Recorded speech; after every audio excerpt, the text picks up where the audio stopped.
But what I find interesting with you is if you gave me 100 guesses that would get Ben Askren out of retirement, literally 100 guesses. 100, Me too. Me too. 100 guesses, I would be like, oh, I bet he does a boxing match with Jake Paul. Yeah. Because you were done, dude. I'm still done. I'm not. MMA, like this UFC. This is an old person hobby. That's why I say, like, you know, every old guy needs a hobby, right? Yeah, I'm golf sure or something. Exactly. Yeah. I My ride hobby bikes.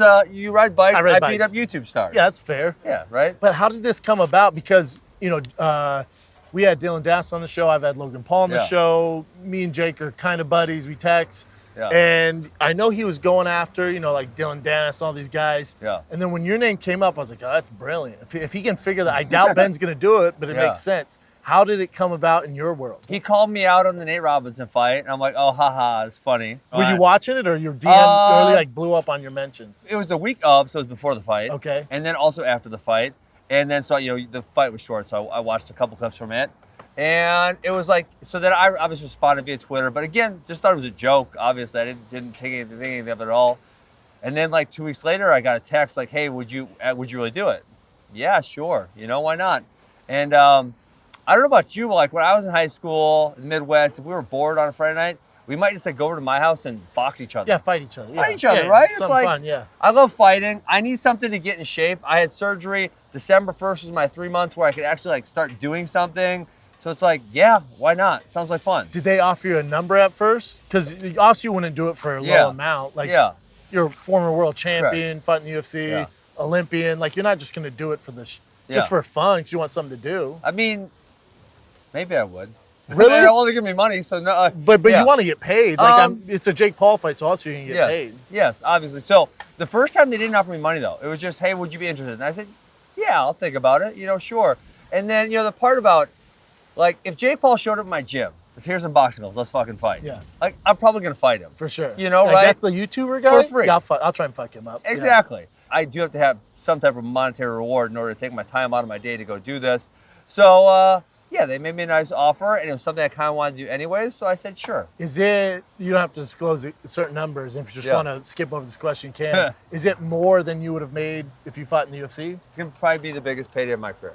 How interesting It's so wild. What a weird fucking world. What a weird world. That you're on food truck, we're talking about you fighting Jake Paul. That's how weird the world is. That's so weird. Isn't it strange? I mean, this has happened multiple times though, because when I retired the first time in one championship, you know, I left with this caveat, if I get to fight the best guys in the world, I'll come back.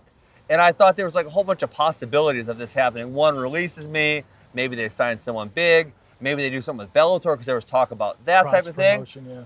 But then like when they called me and said, you're gonna get traded, it's like, what do you mean? Like this does, there's the NFL? What do you mean there's traded? no trades. No, I've never heard of it. You know, so it's like the first time I came out of retirement, it was like, well, there's a trade. And this time it's like, you're boxing YouTube star. So the world works in very funny ways. It's some weird things. And, you know, I was on Rogan, and this is where I get defensive of you because, you know, if you're in the fight world, when that fight was announced, I had well-known people in the business, you and I both know, texting me like, oh, Ben's going to destroy it. Oh, Ben's about to get knocked out. Oh, Ben this. And I'm like, what? What world? And this is what I did on Rogan. I said, yo, check it.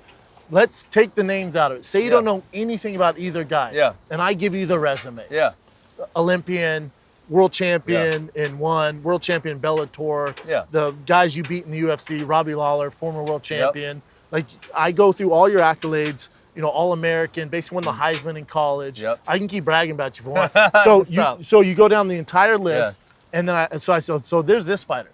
And then here's this guy, YouTuber, athletic, wrestled in high school, and has 2 fights, and he knocked out a NBA guy that never fought.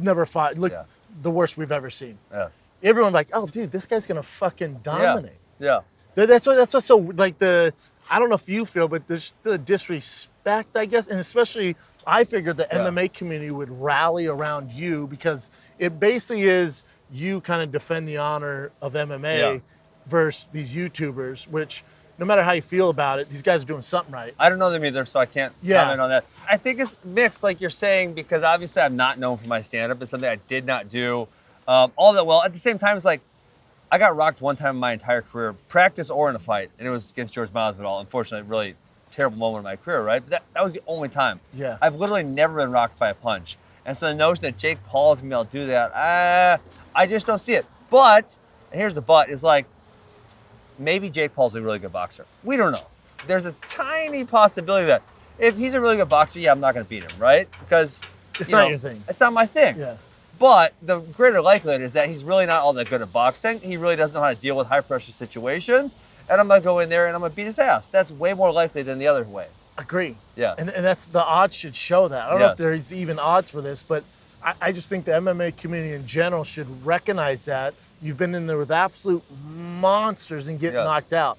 You know, and they go, well, he uses grapplings. Well, whatever. Even the distant control, not to get knocked out. Not to get hit. And then the other thing is, I'm banking, and Jake and Logan are like, what the fuck, Sean? But what I'm banking on is the Olympian mentality versus this kid who's never faced any sort of... That's so important, though, isn't it? It's everything. It's everything. And I don't even know, maybe you would notice the difference between a team sport and a combat sport, but like my daughter's 8 years old now, and she does our wrestling practice, and she said, well, I never want to wrestle in a match. I said, listen, you're going to wrestle in some matches, if nothing else, for the experience of being out there by yourself and having to figure it out. Yeah. Having to say, like, I got to beat this other person. How am I going to get it done? Yeah. Right? And I've had to do that thousands of times, and Jake Paul's had to do it twice against nobodies, you know? Correct. Yeah, I just find it fascinating. And then now, because you were a Duke Roufus guy, correct? I'm still good friends with him, yeah. Still work with Duke. I'm sure he's helping me out with this fight. Yep. But then the reason you're in LA, obviously to do food truck, but you're also working with Freddie Roach. Because he doesn't work Dane with... actually connected with me. Because he doesn't work with anybody. He does, he's very... particular. Very particular. I know Freddie. Yeah. And we've had him on the show, and Freddie's great. So Freddie must, again, he doesn't work with just anyone, so he must have saw something like, I'll help you beat this guy. Yeah, I think Dana maybe called in a favor. And then I think, what Freddie's told me, he's been so personal, like, I've been here 2 days, and man, he just, like, it's like such an easy back and forth conversation, like just such a cool, nice guy. Great guy. And he's awesome. And I think it's just like, and this is whether you're a boxer, kickboxer, Muay Thai, jiu-jitsu, wrestler, like, there's something you respect about another fighter, right? Sure. All those individual sports, the combat sports, those are fighters. And the guys who succeed at a high level, maybe I don't appreciate something about boxing because I don't know, but if you're world champion boxing, I respect you. 100%. Because it took a long way to go from all the way down here to all the way up here. That took something, you know? Jiu-jitsu, same thing. Kickboxing, same thing. And so I think there's a certain level of respect between combat athletes. You're still under contract with the UFC. Correct. So in my head, I thought, all right, he's retired. There's no way that UFC lets him do this. So how did that? Did you have to call Dana directly? Did your team deal with it? Yeah, I called Hunter first, Hunter Campbell. Yeah, he's great. He's great, and yeah, it was easy. They said, "Do you really want to do this?" I said, "Yeah, it seems like fun." Yeah. They're like, "Okay, let me just ask around," and then it was like, "Yeah, go for it." That's easier than I thought. Yeah, it was easier than I thought too. You're in this gray area, right? Because is it commissioned? Yeah. It's so 10 rounds? 8, I believe. I wish it was 10. Yeah. Because I really think as it goes on, yes. Yeah, more benefit. So 8 rounds. And did you guys agree on a weight, so or is it kind of I like? think it's gonna be 190. They said somewhere between 185 and 190. I think it's gonna be 190. I was very heavy. I mean, on December 1st, kind of like when this was starting to happen, I literally couldn't do anything for 3 months. I had my surgery on September 1st. December 1st. Hip replacement. Yes, hip replacement. Resurfacing. Kind of a replacement, a little bit. Big surgery. Yes, big surgery. Big surgery. Yeah. And I think if you would have done it before you got to the UFC, not that you had a bad stint. I did. I think you didn't though. You didn't. I hate when people say this. Well, I'll debate you on this. Yeah, let's debate this. Okay. So you beat Robbie Lawler. Yes. And that one was exciting, but you still beat Robbie Lawler. Uh-huh. Then you fight fucking Masvidal. Yeah. Okay, so you got knocked out. Yeah. Okay. That doesn't mean you had a bad career. I mean, obviously it's a highlight reel knockout. Yes. And they play it on every fucking UFC. Yeah. But, you're talking about a 1 in a million knockout. You know what I'm saying? And that happened. Yeah. You didn't have a bad career, dude. Well, and then I lost to Damian Maia, in a fight which I thought I was doing really well in. And obviously there's a few positions Damian Maia does better than anyone, right? And then I got caught in a bad position. And to, obviously I could defend myself, but I could look at it objectively. And I always kind of look at it through like, what is the maybe not super nuanced fan think about things, right? And the super nuanced fan who watched me in Bellator, won championship, knows I was really high level. They watch the guys I train with, and they know. But everyone else is like, well, he just went 1 and 2, and Correct. So that's fine. Like it's not though, because this is where I get But mad. I always say you can't get mad about what the public thinks. The public thinks what they're gonna think. And but generally you can't change it. But they're stupid. That's fine. You just can't change it. Because there's some flat earthers out there who's like, his career sucks. Like, yeah, but you think the earth is flat. But my caveat to that is, you didn't get to the UFC in your prime. No, I mean, and by the time And I want people to know that. yes, but I don't want to bring it up because it's like you're just salty or you're just trying to make me. You know, I'm just trying to make excuses. Like, well, and when I got traded, I was already retired for a year. I mean, I was fat and happy. I was done, just hanging out. We were asking for years for you to go to the UFC. Do I think I still could have had success in 2019? Yeah. I mean, like, Oh yeah. okay. I hate even talking about this because it didn't happen, but I think I beat George Masvidal way more times than I lose to him. Then about my hip, it's like, just from a regular life, if I would have known what the results were going to be, I would have done it 5 years earlier. Correct. Like, I was sleeping in one position. Literally, I could only sleep on this side with this leg up, and that was it. It's a nightmare. And like, if I fell asleep, like say I'm sitting on the couch, I fall asleep, dude, I would wake up, I would be in like really bad pain. Nightmare. And so now it's great, right? No pain. Now it's better. Is there better range of motion? Just like, so my leg, like, right, I could only move it to like there. I couldn't go over here. I couldn't go back there. Jesus. And so I was You're really fighting with limited, yes. But yeah, I don't like making excuses. I hate talking about it. I'm Whatever just- happened, happened. And Yeah, that's this it. is. I should be your manager. I mean, this is ridiculous. But what I think is good is you got the hip replacement, Yes. quote unquote, and then now I think you're gonna get a better Ben Askren coming up in Yeah, April. yeah, I feel really good. And boxing, you know what? I never really boxed for it, even when I just started this thing a couple weeks ago. It was probably 5 weeks ago now. But you've boxed and getting ready for fights, right? Not as far as like Well, maybe not like straight up. yeah. But I'm sure you had boxing gloves on and distance Yeah, to set up the yeah, shots. absolutely. But everything, you know, it's funny is like when I was just the first couple weeks, it's like, oh, why am I moving this way? Oh, because I'm gonna grab them there, right? Or why am I doing this? Oh, it's because I'm gonna grab them there. And it's like everything I was doing was because of takedowns. And then when I Set up started the takedown. moving, the only way I can move was forward. Yeah. Because in MMA, if I fall into you, okay, I'm gonna take you As down long as you anyways. get your hands on it. That's what I want. I Yeah. want to move forward. Yeah. And now, so to move backwards, side to side, it's like Because you don't want to sit in front of Jake.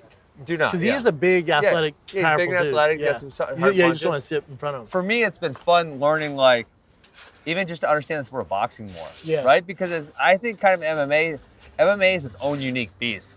And it's like MMA is this melding, and does being a good boxer or a good wrestler, good jiu-jitsu help, yes. But you still have to apply those skills. Like for one thing, in boxing, a lot of times they have a lot more weight on that front leg, you know? Correct. In MMA, you can't. I'm going to kick your fucking leg out. I'm going to take you down. Look at Connor, who dedicates so much time to boxing. Yeah. And then gets in there with Poirier. Poirier, I mean, it and just his happened. leg gets ate the fuck Ate up. up, yeah. And you're like, dude, you know how to defend that, but he's just been concentrating that. on boxing. It's just So, a different animal. That part of it's been really interesting. I love learning new things. So it's like thinking about it. Then, you know, I'll go back and watch some YouTube clips of some people boxing, and I'll see certain things. Like, yeah, it's been a blast. I think what's going to be a big kind of, I guess, curveball in your fight is the ref. Ah, That's what I think. I might be a little dirty, you know. That's what I'm saying. It happens. But that's what I want. If you're a Yeah. Ben Askren fan, Yeah. I don't want them every time you get it No. underhooks. If you get heavy on the head, where's clinch that? him a little bit, you know, pull on his like let arm. Yeah. the boys fight, man. Yeah, absolutely. But if it's one of those refs that's constantly separating, Yeah. it's not going to do any justice. It's a great to have the ability to be out there, you and another person, and have no help. Correct. And you just got to figure out how to beat this guy. And maybe if I thought I could grab him a little more, and now it the referee's doesn't saying happen, no, yeah. then okay, I got to switch my mind and I got to figure out how I'm going to get Adapt. it done. Yeah. Yeah, I mean, it's like the Robbie Lawler fight. Like I thought that, you know, I took his back, right? I'm around his neck. Did I ever think this motherfucker was going to be able to lift me up from there? Nuts. Like, no Nuts, one's done yeah. that to me, you know? So, like, I'm in the air, and then I'm like, oh, fuck. And then all of a sudden I'm slammed, and my arm's trapped, and I'm getting punched. I'm like, oh, this fucking sucks. Okay, how do I get back to my back? And then back up, and you adjust in real time and figure it out. Which I think is and you know this, is Yeah. a huge advantage for you, where Yeah. if there are those kind of curveballs that Yeah. no one expects, it's actually going to help you out more. Yeah. Because he's never had to adapt to that, Yeah. ever. And I'm that's sure- where experience comes. The other thing that I'm sure he's just never done, I mean, because he's never been hurt in a fight. He's only had 2 of them, both against really bad people.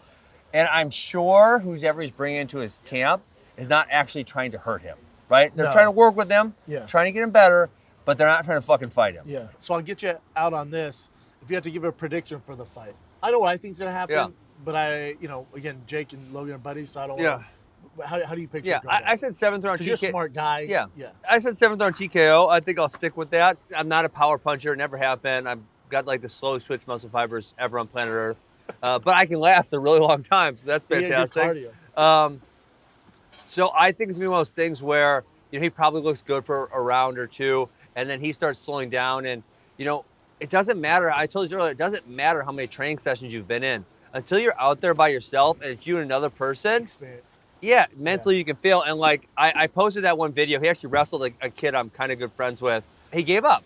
He gave up. There's no other way about it. He just rolled over and got pinned. Yeah. And so it's like, if you're in that fight and it's tough, are you gonna figure out how to fight and win, or are you gonna give up? And I think the answer is he's gonna give up. I'm gonna make him quit. Does Freddie Roach watch tape? Because there's only 2 fights. Yeah. So it's kind of tough to break down. Very tough. So when you talk to Freddie, he's worked with some of the greatest boxers of all time. Yeah. And like, hey, can you watch this YouTuber? He's like, yeah, I guess, dude. Yeah. So does he watch it? He's like, you know. So he said he has. But as I even think, like, how much can you really actually make of that? Because it's like, if I put a really good wrestler against a nobody, or if I put you versus Cael Sanderson, like, what am I going to find out about Cael Sanderson? Well, nothing really, because it's not going to be that competitive. You know, it's like, I'm not choking him unconscious, but yeah, carry on. No, it's just wrestling. That's okay. That's an illegal hold. I'm sorry. That's an illegal My ego hold. came into play. Yes. Sorry, I'm sorry.